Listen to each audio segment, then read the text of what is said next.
ভাই এই এলেমটা ছাড়া একজন মানুষ পরকালে নাজাত নাই। জোরে বলেন আল্লাহু আকবার।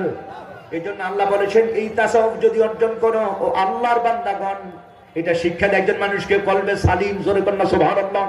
যে কথাটা আমার কালামে মজিদ আল্লাহ বলে দিয়েছেন, ইয়াউমা লা ইয়ানফাউ মালুন ওয়ালা বানুন ইল্লা মান আতাল্লাহ বিকলবিন সালিম। আল্লাহ বলেন ও আল্লাহর বান্দাগণ, তোমাদের মাল বলো আর দৌলত বলো, কয় না কিয়ামতে এগুলো কোনো কাজে আসবে না। কারণ নবী আমার বলেছেন সহিহুল বুখারী আন আবি হুরায়রা রাদিয়াল্লাহু তাআলা আনহু قال قال رسول الله صلى الله عليه وسلم يتبع الميت ثلاثه اهله وماله وعمله فيرجع اثنان ويبقى عمله رواه البخاري جلد ثاني او كما قال عليه السلام। জবানটা খুলে আওয়াজ করে বলি আল্লাহু আকবার।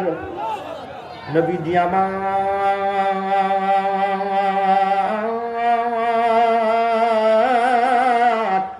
সাহাবীদের বললেন, ও সাহাবীরা, ও আল্লাহর বান্দাগণ, ও আমার উম্মত, মানুষ যদি মারা যায়, মানুষ যখন মারা যায়, মানুষ মনে করে তার মাল আপন, মানুষ মনে করে তাহার আহাল তার আপন, তার আমন তার আপন। নবী আমার বলেছেন মাল আলাদা হয়ে যায়, তার পরিবার পরিজন যখন আলাদা হয়ে যায়, এরা বলে দেয় লাস্তু মিনকা ওয়ালাস্তা মিন্নি, তুমি আমার নয় আর আমিও তোমার নয়।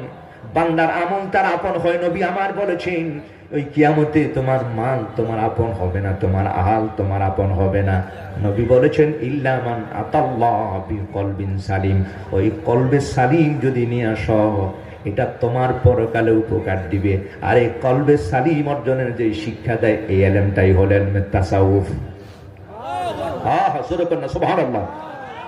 এই জন্য ভাইয়ের আমার, ইমাম মালিক রহমতুল্লাহ বলেছে আল্লাহর বান্দাগণ, শুধু শরীয়ত নয়, একজন মানুষের জীবনে যেমন শরীয়ত দরকার, একজন মানুষের জীবনে পীরের দরবারে যাওয়া দরকার। জোরে করে আল্লাহু আকবার। এ ভাই, এই জন্য ওলি আল্লাহ দরবারে আসতে হয়। ইমাম মালিক বলেছেন মান তাসাওয়াফা ওয়া লাম ইয়াতাফাক্কাহ ফাকাদ তাযান্দাকা ওয়া মান তাফাক্কাহা ওয়া লাম ইয়াতাসাওয়াফ ফাকাদ তাফাসসাকা ওয়া মান জামা বাইনাহুমা ফাকাদ তাকাম্মালা আই তাহাক্কাকা। ইমাম মালিক রাহমাতুল্লাহি আলাইহি বলেছেন, ও আল্লাহর বান্দাগণ, যে মানুষটি ইলমে শরীয়ত শিক্ষা গ্রহণ করলো, নামাজ আছে, রোজা আছে, হজ আছে, যাকাত আছে, মগর পীর মানে না, এমন লোক আছে কি নাই? কয় না কিসের পিসাব, কিসের বুজুর্গ আর কিসের ইলমে তাসাউফ।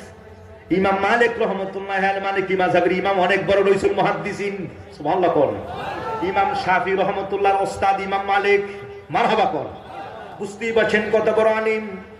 জান্নাতুল বাকিতে আপনি যদি সোজা ঢুকেন,